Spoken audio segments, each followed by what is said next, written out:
శ్రీమాత్రే నమః. శ్రీ గురుభ్యో నమః.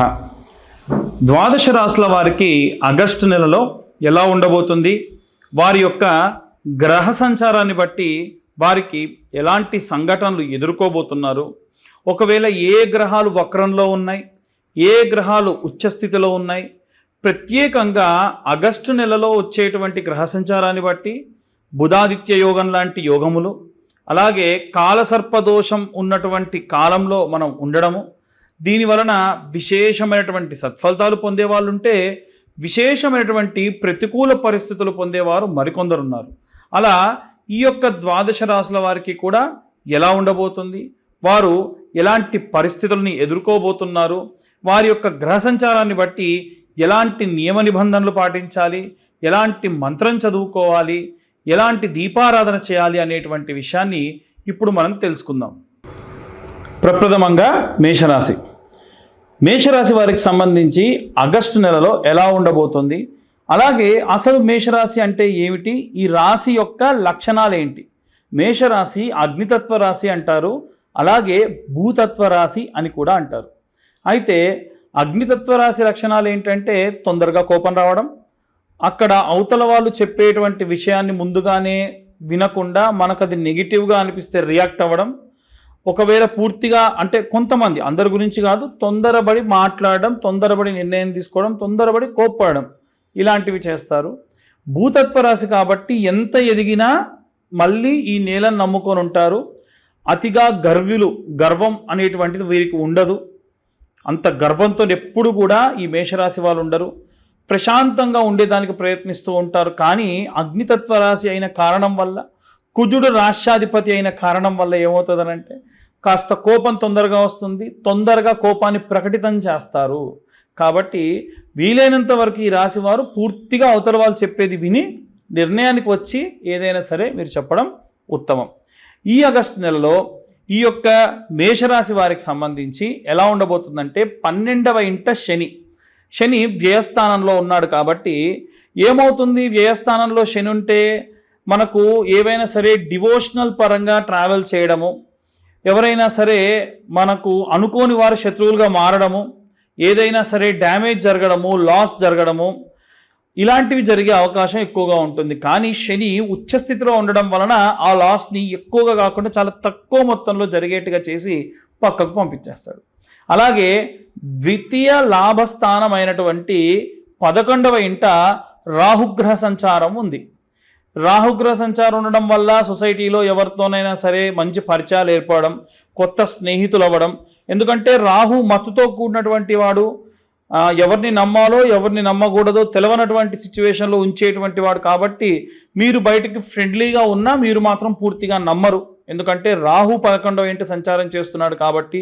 కానీ సొసైటీలో మీకు ఫ్రెండ్షిప్ అనేది ఎక్కువగా ఉంటుంది. వారు మాట్లాడే మాటల వల్ల మీకు ఏదైనా సరే ఊహాజనితంగా ఉంటారు, ఎక్కువగా ఊహించుకుంటూ ఉంటారు.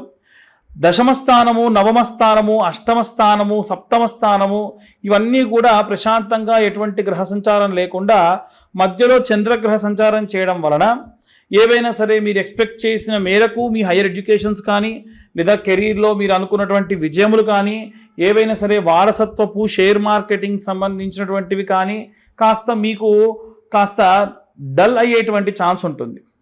అయితే మేషరాశి వారికి తృతీయ స్థానం నందు శుక్రుడు మరియు గురుగ్రహ సంచారం అనేటువంటిది జరుగుతుంది. ఏమవుతుందండి అంటే శుక్రుడు భార్యాభర్తలకు సంబంధించినటువంటి గ్రహము, అలాగే ట్రాన్స్పరెన్సీ మెయింటైన్ చేసేటువంటి గ్రహం.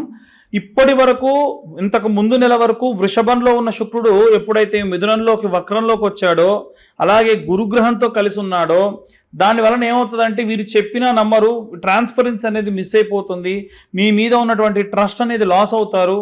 అలాగే ఏవైనా సరే ఎడ్యుకేషన్ సంబంధించినటువంటి పిల్లలు కూడా చదువు కాస్త తగ్గే అవకాశం ఉంది. ఇంట్లో ఉన్న గృహిణులు కూడా వాళ్ళు అనుకున్న మేరకు పనులు చేయలేకపోతారు. వర్కింగ్ ఉమెన్స్ కూడా బాగా డల్ అయ్యే అవకాశం ఉంటుంది. ఎప్పుడు కూడా గురు శుక్రులు అధికమైనటువంటి మంచి పీక్స్లో ఉండాలి తప్ప కొత్తగా ఇలా ఎవరైతే ఏవైనా సరే వివాహానికి సంబంధించి ప్రారంభించినా, ఉద్యోగ సంబంధిత ప్రారంభములు చేసినా ఇలా శుక్రుడు మరియు గురువు నీచంలో ఉంటే కాస్త ఇబ్బందికరంగానే ఉంటుంది. అలాగే తృతీయ స్థానము నందు చూసుకున్నట్టయితే ఈ మేషరాశి వారికి 4వ స్థానమునందు సూర్యుడు మరియు బుధుడు, దీని బుధాదిత్య యోగము అని అంటారు.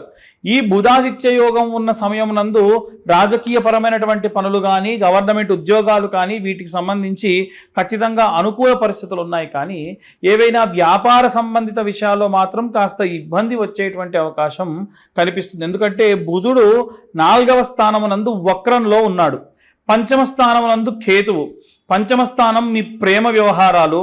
ఎవరైనా సరే అమ్మాయి కానీ అబ్బాయి కానీ ప్రేమలో ఉండి, రిలేషన్షిప్ ఉండి తల్లిదండ్రుల దాకా తీసుకెళ్ళి చెప్దామనుకున్న వాళ్ళు ఈ నెలలో గనక మీరు వెళ్ళి మీ ప్రేమ వ్యవహారం చెప్తే ఖచ్చితంగా అది క్యాన్సిల్ అవుతుంది, బ్రేకప్ అయ్యే ఛాన్స్ ఉంటుంది. ఎట్టి పరిస్థితుల్లో తొందరపడి నిర్ణయం తీసుకోకండి. 6వ స్థానంలో కుజుడి యొక్క సంచారం ఉంది. కుజుడు కూడా వక్రంలో ఉన్నాడు కాబట్టి ఆరోగ్యం బాలేకపోవడము, రోజువారీ మీరు ఉన్నటువంటి డైలీ లైఫ్లో విపరీతమైనటువంటి మార్పులు రావడము, ప్రాపర్గా ఫుడ్ తినకపోవడము, ఇలాంటి ఇబ్బందులన్నీ కూడా విపరీతంగా వచ్చే అవకాశం ఉంది.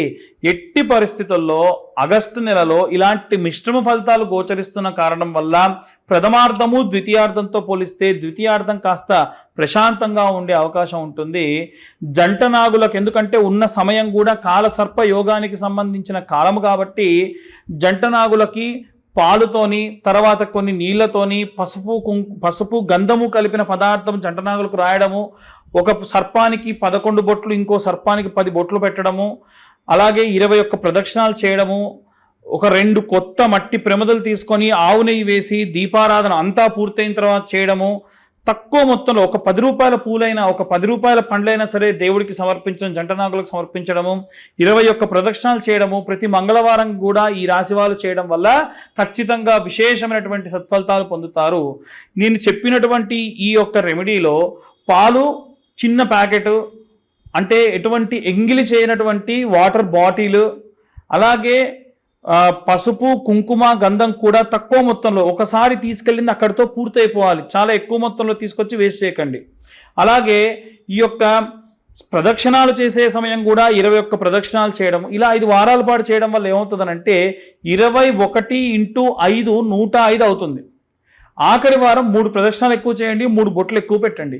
ఇలా చేయడం వల్ల 108 సార్లు ఈ యొక్క సుబ్రహ్మణ్యేశ్వర స్వామికి అభిషేకం చేయడం జరుగుతుంది.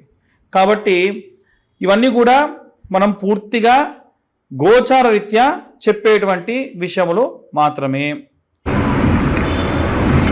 మనం ఇప్పటి వరకు చెప్పినటువంటి విషయములన్నీ కూడా ఖచ్చితంగా గోచార రీత్యా చెప్పినటువంటి విషయములు మాత్రమే. ఒకవేళ నిజంగా మీ జాతక రీత్యా ఎలాంటి దోషములు ఉన్నాయి, దాని వలన ఎలాంటి రెమెడీస్ తీసుకోవాలి అనేటువంటి విషయాన్ని తెలుసుకోవాలి అనంటే మీ పేరు, మీ date of birth, time, place కింద ఉన్న నెంబర్కి వాట్సాప్ చేయండి. పూర్తిగా మీ జాతకం విశ్లేషణతో 60 నుండి 70 పేజీల్లో జాతకం మీ దాకా అందించడం జరుగుతుంది ఒక PDF ఫైల్ రూపంలో. దీనికి కాను 2025 రూపాయలు ఛార్జ్ చేయడం జరుగుతుంది. కానీ ఎవరైతే ఈ నెలలో ఆగస్టు నెలలో జాతకం చెప్పించుకుంటారో వారితోని జాతకం పంపించడంతో పాటు, జాతకం గురించి మాట్లాడడంతో పాటు ఈ యొక్క జ్వాలాముఖి మాల ఫ్రీగా ఇస్తున్నాం. ఇది కేవలం మన ఛానల్ సబ్స్క్రైబర్స్కి మాత్రమే. కాబట్టి ఎవరైనా సరే మీ పేరు, date of birth, time, place ఉన్న వాళ్ళు ఎవరైనా ఉంటే వారు కింద ఉన్న నెంబర్కి మీ యొక్క అపాయింట్మెంట్ ఫిక్స్ చేసుకొని ఖచ్చితంగా జాతకం రాయడానికి మాకు పట్టేటువంటి సమయం ఒక్కళ్ళ దానికి 3 నుంచి 4 గంటలు. ఇప్పటికే ఎవరో ఒకరు వచ్చి ఉంటారు కాబట్టి వాళ్ళది రాస్తూ ఉంటాం, కాబట్టి వాళ్ళ గురించి మేము మ్యాటర్ అంతా సేకరించి పెట్టి ఉంటాం, కాబట్టి మీ దాకా వచ్చేసరికి 2 రోజులు పట్టొచ్చు. కాబట్టి వీలైనంత వరకు కొంచెం ఆ టైంని కూడా కొంచెం పేషెన్స్తోని వెయిట్ చేయండి. అలా ఎవరైతే ఈ యొక్క పేరు, date of birth, time, place పంపించి 2025 రూపాయలు చెల్లిస్తారో వారికి జ్వాలాముఖి మాల కూడా ఫ్రీగా ఇవ్వడం జరుగుతుంది. అలాగే ఇప్పుడు మేము చెప్పినటువంటి ఈ వీడియో కనుక ఇన్ఫర్మేటివ్గా ఉంటే వీలైనంత వరకు కూడా సబ్స్క్రైబ్ చేసే ప్రయత్నం చేయండి, లైక్ చేయండి, ఇంకొంతమందికి మీరు ఈ వీడియోని షేర్ చేయండి. మీరు కనుక సబ్స్క్రైబ్ చేస్తే ఇలాంటి ఇంకా ఎన్నో వీడియోలు మీ దాకా తీసుకొచ్చే ప్రయత్నం కూడా చేస్తాము. సర్వే జనా సుఖినో భవంతు. స్వస్తి.